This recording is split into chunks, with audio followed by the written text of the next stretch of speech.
உச்ச நீதிமன்ற தீர்ப்பு வழங்கிய பிறகு வேற கீழ் நீதிமன்றம் எதுவும் தடை பண்ண முடியாது. இதுதான் சட்டம். ஆனால் அது எத்தனை முறை நானும் ஐயாவும் போய் பார்த்தோம்,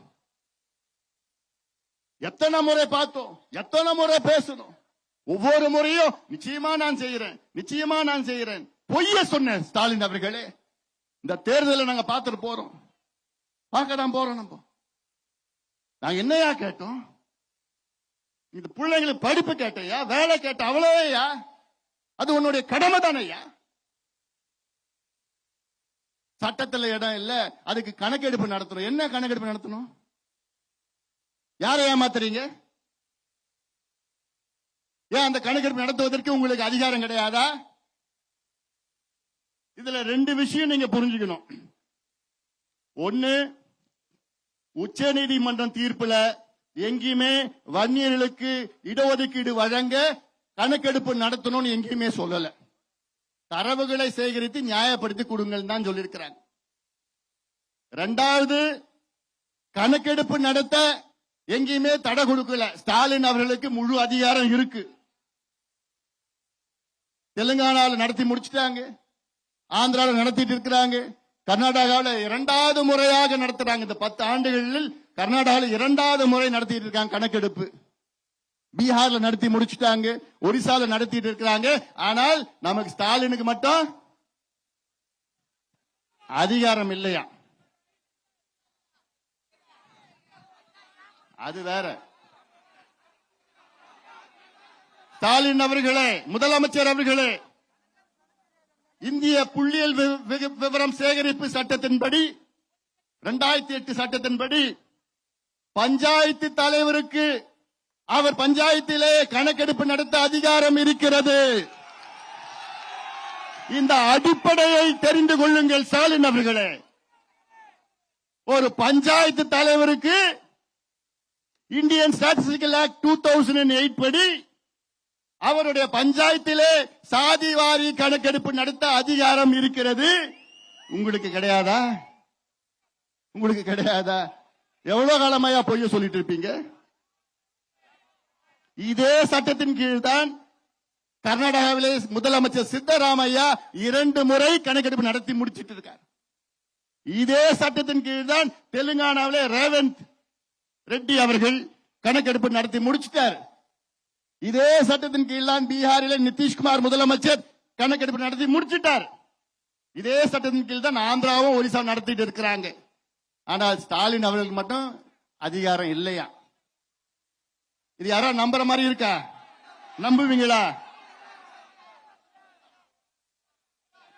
இந்த செய்தியை எல்லா கிராமத்துக்கும் எடுத்துட்டு போங்க, எல்லா கிராமத்துக்கும் எடுத்துட்டு போங்க.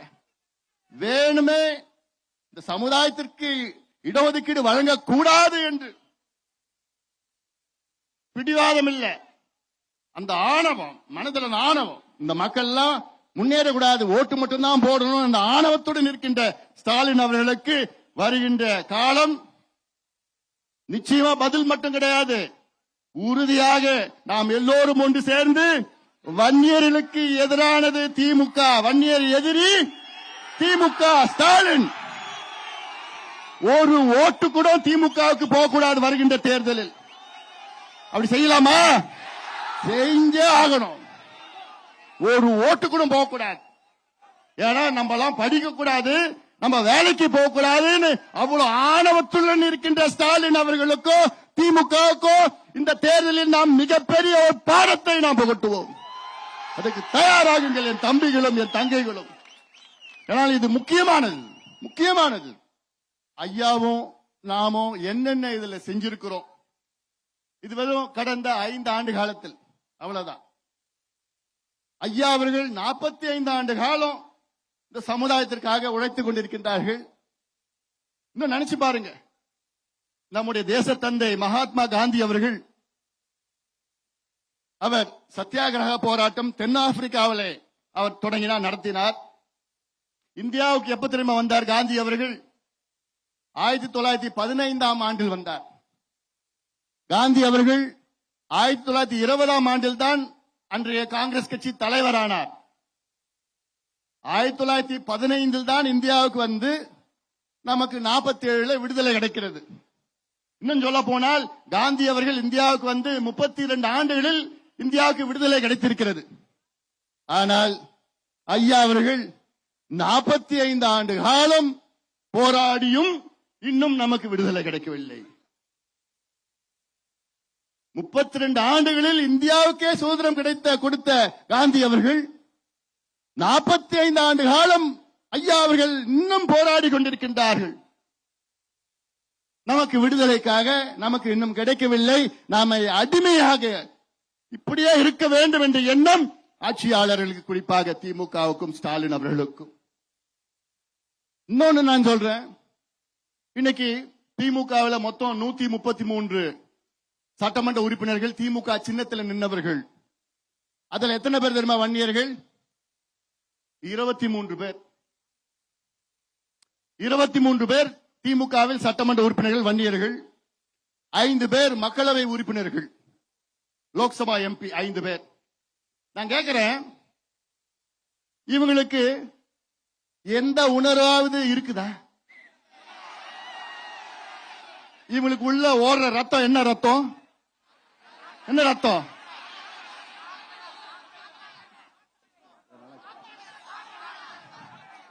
இல்ல நீ சொல்லத்துல என்னால கேட்க முடியல, அப்படிலாம் வேண்டாம். நான் கேட்கிறேன், சரி இவங்களுக்கு எப்படி எம்எல்ஏ ஆனாங்க, எம்பி ஆனாங்க? இவங்க திறமையாலையா? ஒரு சிலர், அதுல ஒரு சிலர் கொஞ்சம் திறமைசாலிகள் தான், அதுல நான் மாற்று கருத்து இல்ல. ஆனால் மற்றவர்கள் எல்லாம் எப்படி எம்எல்ஏ ஆனாங்க, எம்பி ஆனாங்க? அவங்க ஜாதி வச்சுதான், அதை வச்சுதான் எம்எல்ஏ ஆனாங்க, எம்பி ஆனாங்க. இல்ல இவங்க அப்படியே பயங்கர திறமைசாலியா? இல்ல. சரி, இந்த 28 பேரும் அதுல 4 அமைச்சர்கள் இருக்கிறாங்க. என்னைக்காவது ஒரு நாளாவது இந்த 28 பேரு, 23 எம்எல்ஏக்கள், 5 எம்பிக்கள், 4 அமைச்சர்கள், என்னைக்காவது ஒரு நாள் அவங்க முதலமைச்சரை பார்த்து, ஐயா எங்க சமுதாயம் மோசமா இருக்கு ஐயா, எங்க சமுதாயத்துக்கு இந்த பிள்ளைங்க படிக்க முடியல ஐயா, படிக்க முடியாத காரணத்தால அவங்க வேலைக்கு போக முடியல ஐயா, வேலைக்கு போக முடியாத காரணத்தால அவங்க அந்த குடி போதை அப்படிலாம் அந்த பழக்கத்திற்கு எல்லாம் அடிமையாக்கி இருக்கிறாங்க ஐயா, எப்படியாவது இந்த சமுதாயத்தை எப்படியாவது காப்பாத்துங்க ஐயா, இந்த சமுதாயத்துக்கு எப்படியாவது கொஞ்சம் இடஒதுக்கீடு கொடுங்க ஐயான்னு யாராவது திமுக எம்எல்ஏவோ எம்பியோ யாராவது ஒருத்தர் பேசுற திராணி இருக்கா உங்களுக்குலாம்? பேசியிருக்கீங்களா?